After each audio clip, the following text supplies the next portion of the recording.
मंद्रुप ते टाकळी रस्त्यावर चालत जाणाऱ्या मुलाला पाठीमागून ट्रॅक्टरनं जोराची धडक दिली। यामुळे खड्ड्यात पडलेल्या मुलावर ट्रॅक्टर उलटल्यानं त्याखाली सापडल्यानं त्याचा जागी मृत्यू झालाय।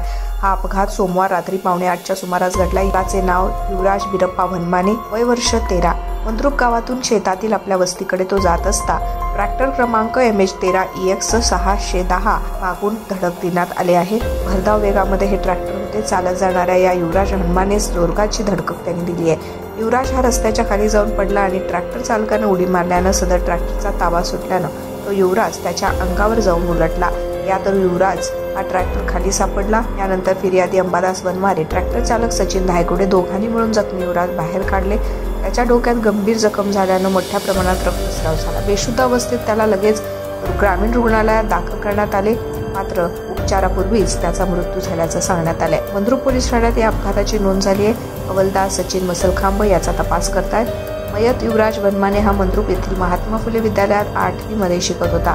त्याला कुस्तीची आवड होती। मंद्रुप व परिसरातील यात्रेमध्ये त्याने कुस्तीचा फड गाजवला। त्याच्या पश्चात आई, वडील, एक भाऊ असा परिवार आहे। 13 वर्षाच्या कोवळ्या मुलाचा दुर्दैवी मृत्यू झाल्यानं गावामध्ये हळहळ व्यक्त केली जाते। नारायण घंटे, लोकप्रधान न्यूज, मंद्रुप।